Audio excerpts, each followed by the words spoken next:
ആഷ്മി, താങ്കൾ ഒരുപാട് കാലം ഈ സതീഷ് കൃഷ്ണസ്ഥയിലുമായി സംസാരിച്ചതാണ്. ഒരുപക്ഷെ ഈ മനുഷ്യൻ തന്നെ ഒരുപക്ഷെ അമ്പരന്ന് പോകും. ഇത്രയധികം വലിയൊരു ജനക്കൂട്ടത്തെ ആകർഷിക്കാൻ എങ്ങനെയാണ് ഒരു സാധാരണ ലോറി ഡ്രൈവർക്ക് കഴിഞ്ഞത്? ഈ ഒരു വലിയൊരു ജനനേതാവിനുമൊക്കെ അപൂർവമായി കിട്ടുന്ന ഒരു വലിയ വിലാപ യാത്ര എങ്ങനെയാണ് അർജുന് ലഭിച്ചത്? ഇതൊക്കെ ഒരുപക്ഷെ കർണാടകത്തിൽ നിന്ന് വരുന്ന ആളുകൾക്ക് അമ്പരപ്പും അത്ഭുതവും ഉണ്ടാക്കും. എന്നാൽ ഇത് നമ്മൾ മലയാളികളെ അറിയുന്ന ആളുകൾക്ക് ഇതൊന്നും ഒരു അത്ഭുതമല്ല. സ്നേഹവായ്പിൻ്റെ കാര്യത്തിൽ നിറകടലായി ഒഴുകാൻ നമുക്ക് കഴിയും എന്നുള്ളത് നമ്മളെപ്പോഴും തെളിയിച്ചിട്ടുണ്ട്. കോവിഡിൻ്റെ മുഖത്ത്, പ്രളയത്തിൻ്റെ കാലത്ത്, ഏറ്റവും അവസാനം ഇപ്പോൾ അർജുൻ്റെ അന്ത്യനിമിഷങ്ങളിലൊക്കെ തന്നെ നമ്മൾ ഒരുമിച്ചൊന്നായി ഒഴുകി ആ ദുരന്ത മുഖത്തേക്ക് ചെന്നു. ഇപ്പോൾ ഇതാ തിരിച്ചൊഴുകി നമ്മൾ ആ വീട്ടിലേക്ക് എത്തുന്നു.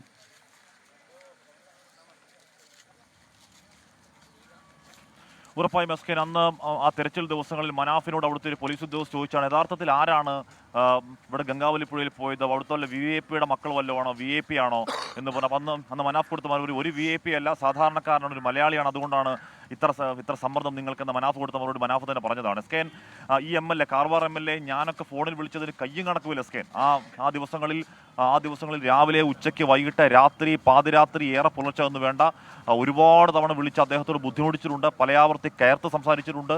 ഒരൊറ്റ തവണ പോലും അദ്ദേഹം ഫോൺ എടുക്കാതിരുന്നിട്ടില്ല, നമ്മളോട് മറുപടി പറയാതിരുന്നില്ല. നേരത്തെ എസ്കേൻ പറയുന്ന പോലെ ഒരു MLA, ഒരു ദുരന്തമുഖത്ത് ഒരു MLA പ്രത്യേകിച്ച് എങ്ങനെയാകണം എന്നൊരു ഉദാഹരണമായും അവർ തെളിഞ്ഞു നിൽക്കുന്നു എസ്കേൻ.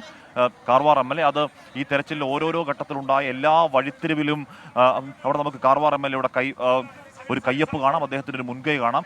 എന്തായാലും കാർവാർ MLAയോട് കേരളം കടപ്പെട്ടിരിക്കുന്നതൊന്നും വീണ്ടും എടുത്തു പറയേണ്ടതില്ല, അതങ്ങനെ തന്നെയാണ്.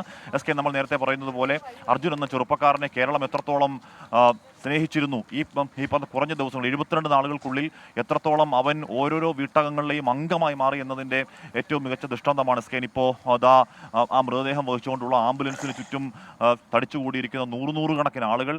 അത് അർജുനെ ഇന്നേ അവർ ഒരു നോക്ക് കാണാത്തവർ അർജുനെ ഇപ്പോൾ ഒരു നോക്കൊന്ന് കാണാനും ഒരു കൈക്കുടന്ന പുഷ്പം അർപ്പിക്കാനും കാത്തു നിൽക്കുന്നുവെങ്കിൽ എത്രത്തോളം ആഴത്തിൽ സ്വാധീനിച്ചിരിക്കുന്നു അർജുൻ എന്നതിൻ്റെ ഏറ്റവും വ്യക്തമായ ഉദാഹരണമാണ്. നേരത്തെ നമ്മൾ രാഷ്ട്രീയ നേതാക്കളുടെ മരണത്തിന് മാത്രമാണ് ഇത്രയും ജനാവലി കണ്ടത്.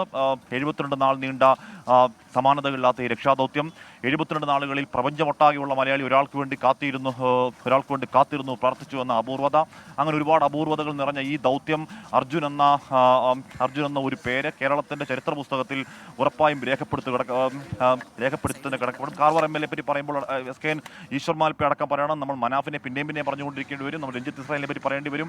ഈശ്വർ മാൽപ്പെ, എസ്കേൻ, ഒരു ഘട്ടത്തിൽ ഈ ഗംഗാവലിപ്പുഴ അങ്ങനെ കുത്തി ഒലിച്ചൊഴുകി അങ്ങോട്ടേക്ക് അടുപ്പിക്കാവുന്ന സമയത്താണ് ഒരുപക്ഷെ നാവികസേനാംഗങ്ങൾക്ക് പോലും അങ്ങോട്ടേക്ക് ഡൈവ് ചെയ്താൽ അത് അവരുടെ ജീവന് ഭീഷണിയാകും എന്ന് മേജർ ജനറൽ ഇന്ദ്രപാലിനടക്കം മുന്നറിയിപ്പ് കൊടുത്ത സാഹചര്യത്തിലാണ് ഈശ്വർ മാൽപ്പെ അങ്ങോട്ടേക്ക് വരുന്നതും ഈശ്വർ മാൽപ്പെ അദ്ദേഹത്തിൻ്റെ ജീവൻ പോലും പണയം വെച്ചുകൊണ്ട് അതിലേക്ക് എടുത്തു ചാടുകയും ചെയ്തത്. അങ്ങനെ പലയാവർത്തി ഡൈവ് ചെയ്ത ശ്രമങ്ങളിലൊക്കെ ഓരോരോ നിർണായകമായ വിവരങ്ങൾ നമുക്ക് കിട്ടുകയായിരുന്നു. അതുകൊണ്ട് ഈ ദൗത്യത്തിൽ നമുക്ക് ഈശ്വർ മാൽപ്പയെ മറക്കാൻ കഴിയില്ല. ഇനി രഞ്ജിത്ത് ഇസ്രായേൽ, ഒരു ഘട്ടത്തിൽ രഞ്ജിത്ത് ഇസ്രായേലിന് ഒരുപാട് പഴി സമൂഹ മാധ്യമങ്ങൾ കേട്ടു എന്ന് പറയുമ്പോൾ പോലും നമ്മുടെ ഒരു പ്രിയപ്പെട്ട സഹോദരൻ അവിടെ മണ്ണാഴങ്ങളിൽ കിടക്കുന്നു എന്ന് കേട്ട പാതി കേൾക്കാത്ത പാതി ഇവിടുന്ന് ഓടിയ, മറ്റ് യാതൊരു ചിന്തകളുമില്ലാതെ ഇവിടുന്ന് അങ്ങോട്ടേക്ക് സ്വന്തം പൈസ എടുത്ത് ഓടിയ ഒരാളാണ്, ഒരു മനുഷ്യസ്നേഹിയാണ് എന്നെങ്കിലും ഇസ്രായേലിനെ നമ്മൾ ഈ ഘട്ടത്തിൽ ഓർക്കേണ്ടത്. ഉറസ്കേൻ, എന്തായാലും അത് സമാനതകളില്ലാത്ത ഒരു ദൗത്യമാണ്, സമാനതകളില്ലാത്തൊരു കാഴ്ചയാണ്. നമുക്ക് അസാധാരണമാണ് ഈ കാഴ്ച. ഒരു സാധാരണക്കാരനായ എല്ലാ ഭാരങ്ങളും, ജീവിതത്തിൻ്റെ ഭാരങ്ങൾ പേറി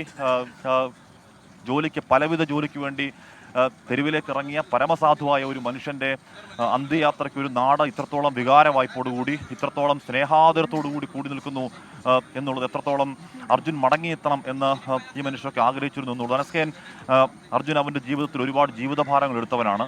അർജുൻ ഓടിച്ച ലോറിയിൽ ഒരുപാട് ഭാരങ്ങൾ കയറ്റി ലോറി ഓടിച്ചവനാണ്.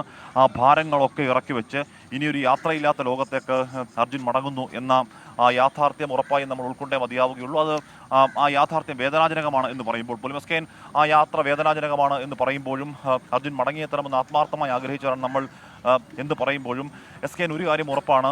ഈ പറയുന്ന ഗംഗാവലിപ്പുഴയുടെ ആഴങ്ങളിൽ പോയ ആഴങ്ങളിൽ ദുരൂഹമായി മറിഞ്ഞു കിടക്കുന്ന എത്രയോ മനുഷ്യരെ പോലെ, അല്ലെങ്കിൽ എത്രയോ വസ്തുവകകൾ പോലെ ഒരിക്കലും കിട്ടാത്ത വണ്ണം അർജുനായി പോകുമോ എന്ന് ആശങ്കപ്പെട്ട ദിവസങ്ങളുണ്ടായിരുന്നു.